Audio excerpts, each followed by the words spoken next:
Welcome to Shop Talk, where we chat about what's going on in our businesses right now, both what's exciting and what's challenging. When something exciting happens, we want to ensure we're taking a moment to recognize and celebrate our successes. And when things are challenging, talking through them to gather each other's perspective is often so insightful. If you're going through any of these challenges at the moment as well, we hope that by sharing openly, you know you're not alone and that as business owners, we're all navigating this crazy journey together. So come along for the ride. How's it going? Happy almost end of February. Oh, that feels crazy. It feels super crazy. Yeah, I mean, Feels like a very long time since we chatted, but it's only been a month. No, well, you've been doing a lot the last month, so maybe that's why. Still, yeah. How you doing? What's going on your side? Well, I've not been traveling the world and spending time in my favorite continent, but you were there like 6 seconds before me, so let's not be dramatic. I'm still jealous. Yeah, I know. But it's weird because like I have no trips Q1 and that's like I just keep being like, well, should I go somewhere? Like but no, I'm gonna, keep my head down and keep going on. I think what's been going on with me, especially in this past month since the last time we talked, this year, 2025, I joined a high-level mastermind, which was a significant investment. I haven't done anything like this before. I don't think I've ever invested, number one, at this level for like any one thing in my business, specifically like a high-level mastermind as this is. And so it was a big leap of faith and also a big monetary investment. And so it's been a little nerve-wracking just knowing like, hey, how's this going to actually turn out? What am I going to find this successful? Is it going to be something that was a worthwhile, smart business investment? At the end of the day, time will tell. So right now, I think I'll just continue to talk about the process and the journey, just to be transparent and to kind of give people an understanding that like investing in ourselves and our businesses and how we grow as entrepreneurs is always a good thing. It's finding the right place to invest and the right type of investment and what's going to work the best for your business and how you learn and how you like to be, what's the word I'm looking for? Resourced. And we're all kind of different in that way. I thought that surrounding myself with people outside of the travel industry with different mindsets, different approaches, but just kind of like, I just like smart people. Like I want to be the dumbest person in the room all the time because like, let me just soak it up. And so I like the idea of seeking out people outside of the industry, but that are successful in their own right to kind of be like, hey, what insights can you see? What blind spots am I not noticing? Because all I do is talk to people who do the same thing as me all the time. Yep. I also find a strength of mine is looking at other people's businesses and having very strong opinions on what they should be doing and how I love it. Noticing that so much. I'm like, oh, you show me this. Oh, you want me to critique this? Here, hand it. You can literally drop me in any business or industry that I know nothing about, and I'll be like, so does anyone want some advice on what we do here? You're stuck because I got something for you. And they're like, no, we're not stuck. Nobody asked. Who are you? Like, don't worry about that. Don't worry about that. So that's kind of what I've been up to. I've had in the past month and a half or so, both like an onboarding meeting with the person leading the mastermind and then a introductory call with all of the group members, which I think another thing to kind of like the patience of it, because it's a year long, is that, need to reach a certain level of like openness, vulnerability, transparency in order for a group like this to be effective. So I think at first it's kind of like these are names on a screen and I don't really know you or your business or whatever. And so what I really thought was interesting is in the first kind of group call, it was a little bit about like, introduce yourself, your business, all of that kind of stuff, but also kind of like, what's the top 5 and bottom 5% of your life that has shaped who you are? Which is such an interesting question because, okay, like, let me get honest. You know what I'm saying? Like the hardest things I've been through and the biggest achievements that I've had, of course, have probably shaped who I am, how I approach business, the things that have made me quote unquote successful,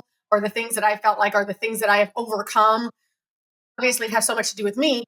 Also, it lets people kind of just know who you are. It forces you to be vulnerable in. That is such a fascinating question that I'm actually struggling to know like how to answer it. How did Yeah. you give some just like examples of like how people answered that question? I mean, there's a couple of people who have been through a divorce, and that is like Okay. definite, like, bottom 5%. Eating Oh, disorder. so bottom 5 is like could be perceived as negative things that have happened that have shaped them Yeah. to who they Yeah. are. Yeah. Okay. Okay. I think there's like everybody in this particular group, except the leader, has kids at different ages. But I think a lot Okay. of 5% moments of life of people who have kids, there's something surrounding like becoming a mother, or their kids going off to college, or whatever the case may be, or whatever phase of Mhm, mhm, they're in, you know, reaching a certain level of success in entrepreneurship, or mhm, in my case, I default a lot to my previous career because I think that it was very identity shaping in terms mhm, of what I accomplished as a professional athlete, and the things that shaped who I am and what I take from that and how I see myself in that light. And so for me, that's always part of my top 5% because it just is. mhm. So yeah, it was just really interesting in terms of like getting to know somebody, not only like, hey, here's my business, here's the revenue that I make per year, here's, Yeah, yeah. your client, blah, blah, blah. All But, like, important. who are you? Like, fundamentally, who are you and what's driving Yeah. what you do every day? Yeah. And interesting, just to kind of like from a personality standpoint, I remember like there's this one girl in our group, and I'd only kind of communicated on Slack before this, and I just couldn't kind of like read her. But then on video in person, I'm like, you're freaking hilarious. Wow. Like, I love you. I'll sit down and chat with you. Like, I find your humor like so appropriate and sarcastic, and I love it. But it did not read that way when I was just Mhm. reading her messages on Slack. I'm kind of like, you're all over the place, and I don't even know what you're talking about. So Okay. it's very interesting trying to get to know people on a deep level so that you can go in and actually like want to help them, and also they want to help you, and they're invested. It has to be a mutual investment in order for it to be helpful, I think. So, does this high level mastermind slash program, does it have any sort of a promise of what you're going to get out of this year spending together with this group? And, or do you have a specific like intention that you're bringing to this experience of like, this is what I hope to get out of this? Yeah, that's interesting because I think that for the last couple of years, it's been on my radar to seek out something that felt aligned with what I was after and who I am at this stage of life and business, and not for it to just be some random program with some random promise that I wasn't really like vibing with, whatever. Specifically for this program, the name of it was Scale with Significance, and the kind of idea behind it was, what's the reason that you're actually trying to scale? Like, the significance for you is the most important like piece of that puzzle, and there's so much to be said for wanting to be successful just for like the idea of it. And so we're like chasing these ideas of success that have nothing to do with what matters to us. So being okay with this idea of, you have to first own what matters to you and the overall life that you're trying to build, and find a way that your business can support that. Not the other Mhm, way around, where you support like this big, great, successful business and at whatever cost and mhm, that. mhm. But specifically in this phase of life for me, it's like the idea of peaceful profit, right? Like, I want to maintain my peace. I love that. You should trademark that. Peaceful profit. Yeah, like I I love want to it. maintain my peace. I want to have this life that feels very quote unquote balanced, which that's kind of a farce, but what have you. In that, like, hey, I do have goals and dreams and aspirations, but they are not only business driven. And what is a priority specifically in this phase of my life has a lot more to do than just my business. It's really like finding the freedom, finding the space, and figuring out how a profitable business can support all of that without requiring more of me than I'm willing to give. So that was a lot of the promise of like, here's what matters to me as like a person running this group. And here's how I want to see you be successful. And if this speaks to you, then this is the right type of environment for you. Okay.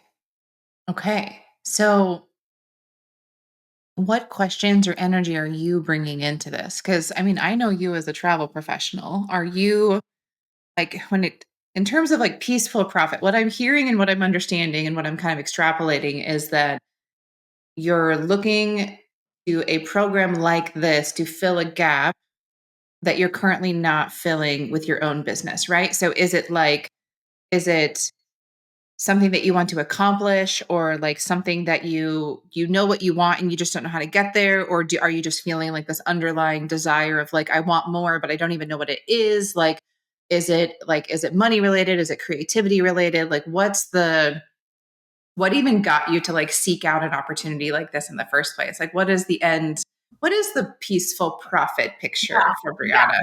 For me, I think I found myself in a couple of different places that like sparks my desire to like seek change. One, I think I was at a bit of a plateau in business. Like I'm not really striving upwards or downwards, or like I'm just staying status quo. And I really didn't have that next like clear vision on what I wanted in the next 2 to 3 years that I could align what I was doing to reach that vision. It just didn't seem clear. And I So wanted, you know what the vision is, but the vision isn't clear of how to get there. yeah, Okay. yeah. So with that said, like I really wanted to make sure that I was balancing my personal alignment, meaning that where does my ambition overlap with like the piece that I'm actually saying I want? How do I create something that is sustainable and enjoyable? A business model that it doesn't like go way high on the ambition side, but then leaves me like with no peace in my life and no time, Mhm. no- Mhm. all joy and all of that. So like finding that personal alignment and saying, okay, great, here's the alignment I'm after. Now, how does what I do get me there? Type of a thing. So, yeah, for me personally, what I had to kind of get to was, if I'm being totally 100, as the cool kids say. um, Is that what they say? Writing that down.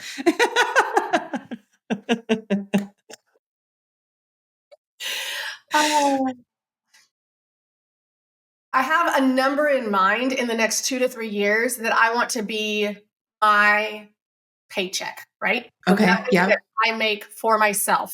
Yes. And it seems a bit audacious, but also possible.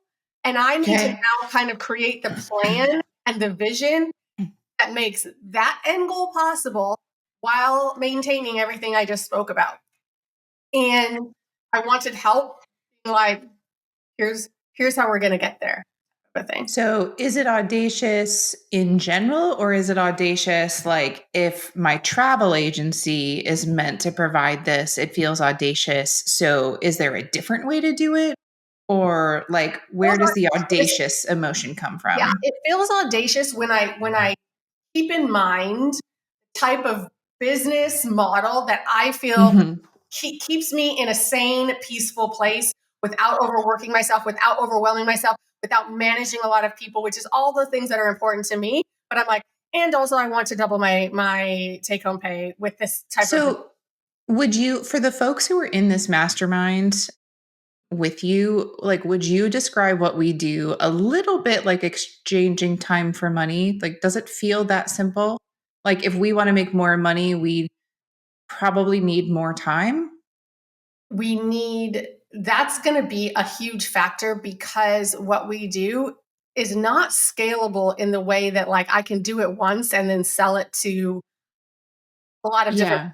like, you know, Yeah. most of us are touting how customizable and personalized and whatever, all the I can't say that and also be like, here's the one trip to Italy that's available. So let me just tell Yeah. everybody there is a level of trading to be able to offer the services that I do and the business model that I have. I know that just simply, if I say I want to double revenue and then I'm going to say, okay, but then I'm going to double the clients because really all I can do is replicate the type of clients I have to an extent. Of course, I'm always looking to say, how do I incrementally level up? But Yep. when Yep. you're dealing with a business that is established and so much of it is repeat and referral, that shifting of the needle, it doesn't happen overnight. Like I can't just be like, oh, and tomorrow all of my clients spend 50K plus.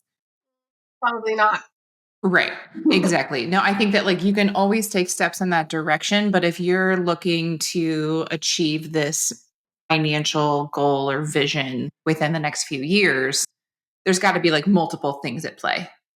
Exactly, exactly. And so in this type of business that we have, where it is like we are delivering something for someone, hiring us, getting our services, not that it's impossible, but I think that the way to do that, I have to look at it differently and a bit more holistically. So I think the thing that I got to was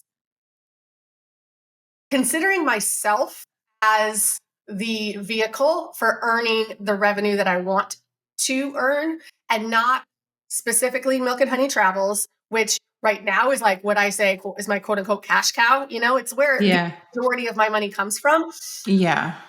However, I don't have to limit myself to like, how can I only double revenue thinking of this vehicle? If I am the vehicle and I'm the Mm-hmm. one Mm-hmm. able to make money in a variety of different ways with a variety of different skill sets, with a variety of different ways that I can offer value to other people who are willing to pay for it, then Mm-hmm. considering that approach, does it make more sense to find a path that way that will still keep me in alignment with the ambition and the peace that I'm searching for? So what I'm hearing is that it kind of feels like, is there a way to expand your current cash cow in a way that you're not thinking? Like, is somebody with that has a completely outside industry perspective, like, do they have an idea that we haven't thought of, which all ears for that? And or I like how you articulated like using yourself as the vehicle. Is there a different way to add revenue to kind of collectively reach that vision? Yeah, yeah. Because overall, the goal is the money and the peaceful lifestyle that also comes with that. But it's not necessarily for me, and this is only for me. So if you were not resonating with this at all, that is totally fine. If your goal is a travel business that has a certain reputation and helps a certain number of people and has a certain like level of mentorship and all the things that can come with like growing a business or an agency, that is also beautiful and fine. It just isn't really like what I hold on to, you know? Hmm. And I Hmm. said before that I think I I am a diehard true entrepreneur, and I just chose as my first venture into entrepreneurship a travel business. I resonate with that a lot. I think I'm very similar. Yeah. Yeah. So All right. that is So that is check what back with you in like 12 months. Is that how we I mean. I think that I have no idea if anybody else finds this interesting or compelling or what have you, but I think that I'm happy to share the journey and what I come to. And also, if you see me out here hustling on the streets, making money in different ways, you'll know why. and now she's busking. Who knew? Exactly. So we shall see. No, I think it's so I've also recently been asked a question of like kind of what do you see in the next year or two? And if you like if money wasn't the driver holding your business back, like if you had unlimited money, right? Like if you had an investor or a loan, or if you were just sitting on money that you didn't know what to do with it, like it doesn't matter where the money came from, like what would you do with it? How would you use it? And I've actually like kind of been caught flat footed with this question as it pertains to my travel business. Like, as you were sharing, like, we're both like entrepreneurs, like through and through. If you offer me money, I have 10 ideas for new businesses to start. Mm. But if the limitation is no, no, specifically for your travel agency, then I'm like, oh, well, I don't know. Like, money doesn't current. I think that we've both built our businesses to a point to, like, dare I say, like, we've achieved a lot of the big goals that we set out Mhm. 5, 6, 7, 8 years ago. I don't even think I set the goals that long ago. I didn't know the goals to set, to be honest with you. I was just keeping I on, just I make think money if to. we went back to like year 1 through 3, Whitney and Brianna, and we asked, like, what's the goal here? What are we driving for? I think I'll speak for myself. It's something pretty similar to what I'm doing right now. Mm. As it pertains to the volume of business that I'm working with, the types of trips that I'm designing, that I have a team to support me. Like, I think that 5 years ago, I was painting a picture semi similar to what I'm living right now.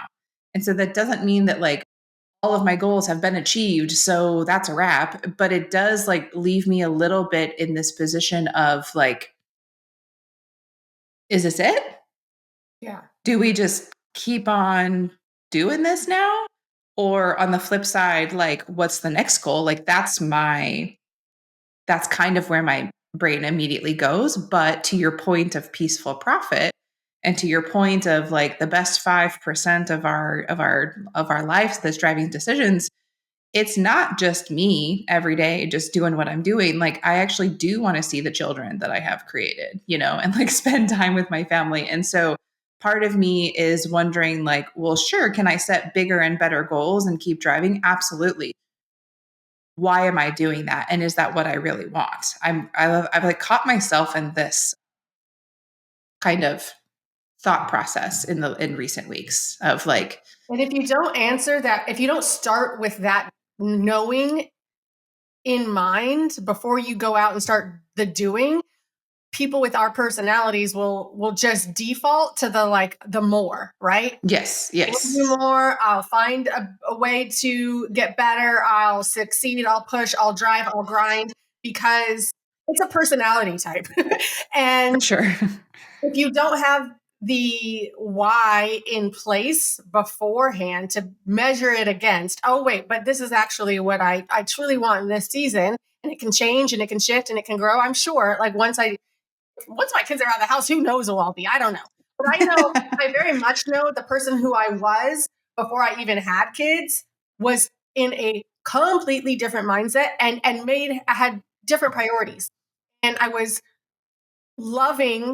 loved to like go all in. Nothing else matters. If I have a goal, it's me and that goal, and nothing is going to get in the way. And I don't care if I'm working 18 hours out of 24 in a day.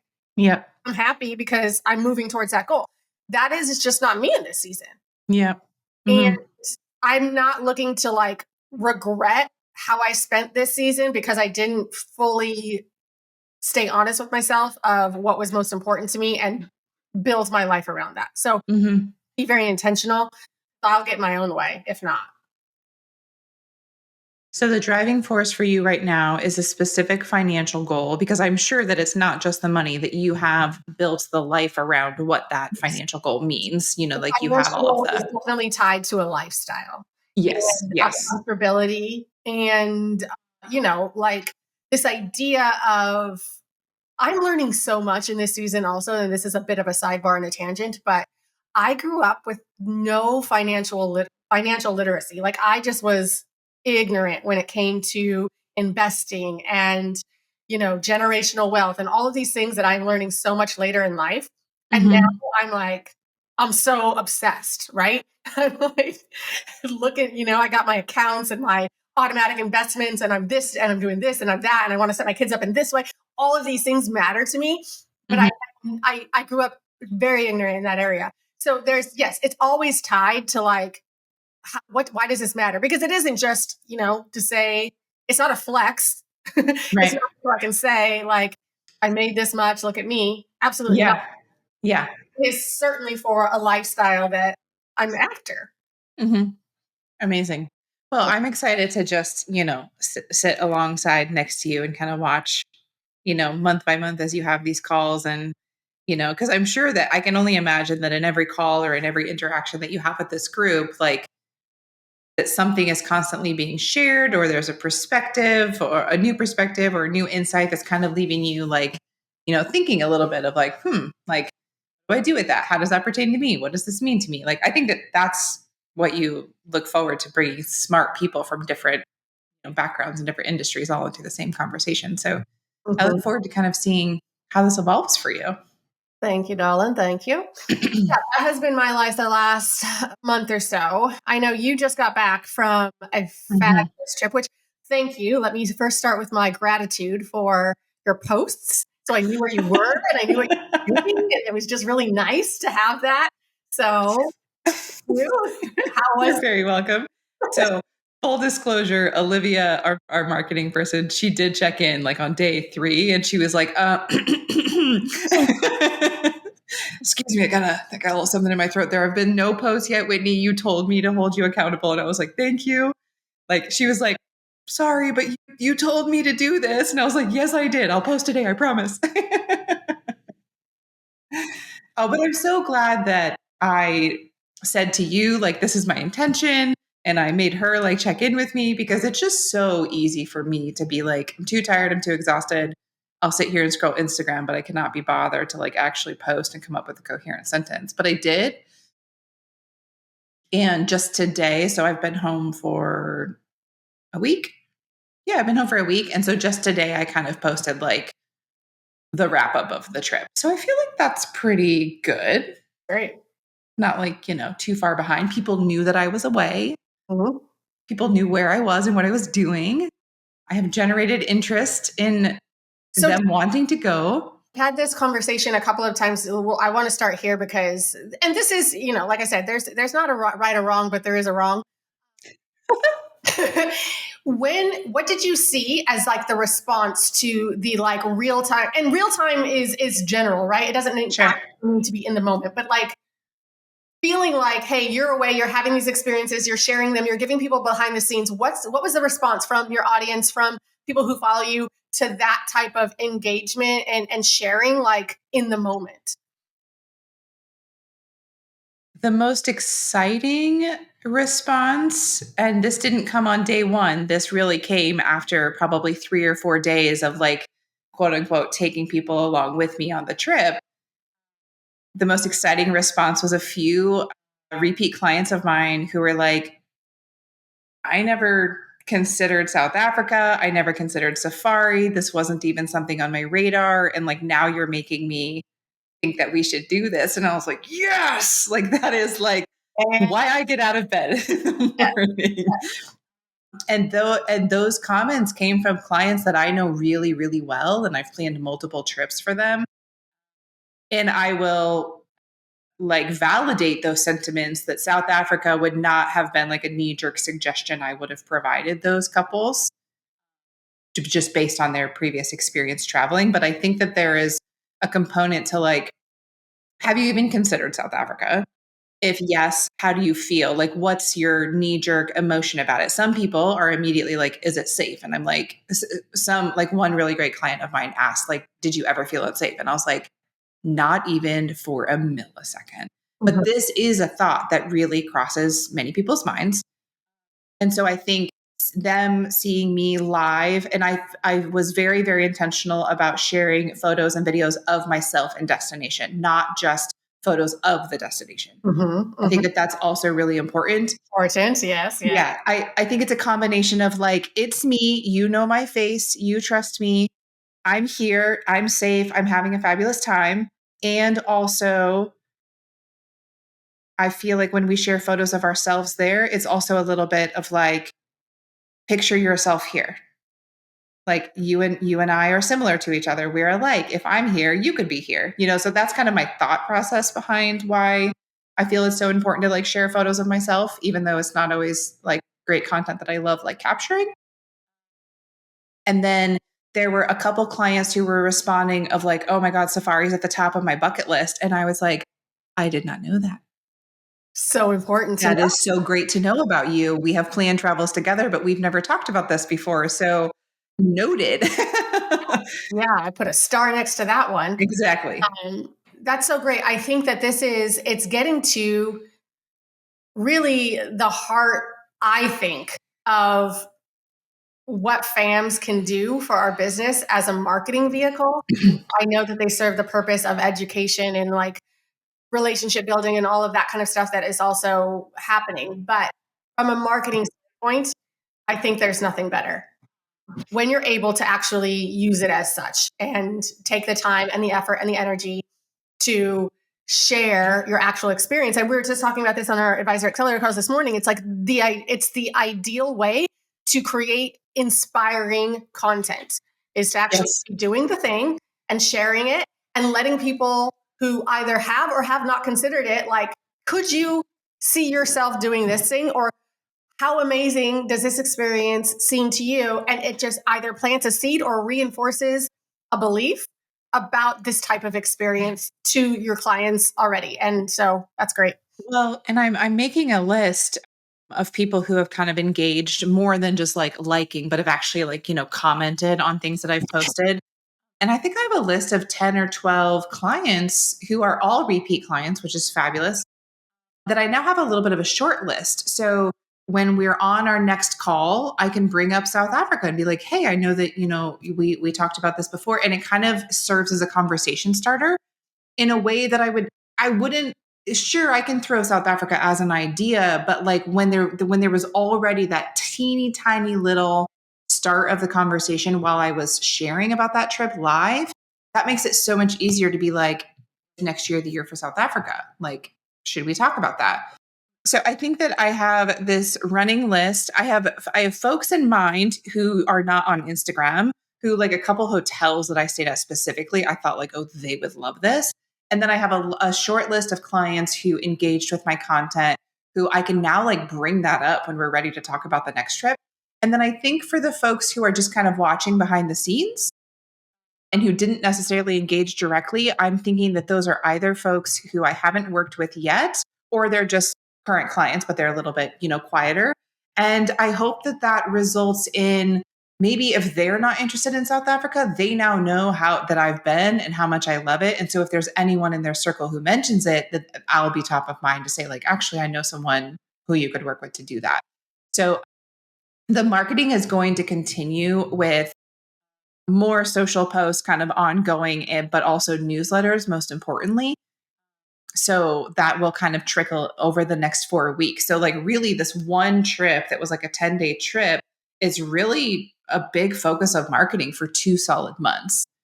So, this type of investment I always find just really, really valuable, both for, like you said, education and professional development, but also just for marketing purposes and always having something to share and to talk about and to inspire. And it's the right type of trip to say yes to because you love South Africa. You want to plan it more. And Mhm. this puts you, like you said, puts you in the destination. It gives people a way to like, oh, wow, like remind them that this is something that is on their list or give them something to put on their list, all of those things. So yeah, I'm going to South Africa in May, but I'm going for a conference and then staying because duh. Mhm. Nice. So I'm excited because I can do so much in that country for all Yes. types of experiences. I love it so much. Yes. Is there anything else that you're going to do in terms of taking this trip and trying to turn it into potential opportunities for your business? So Maddie and I are now kind of not tentatively, but like planting the seed, let's say, about hosting a group trip that would be next May. So about 15 months from now. And I just kind of wanted to throw it out there and see like what feedback I would get.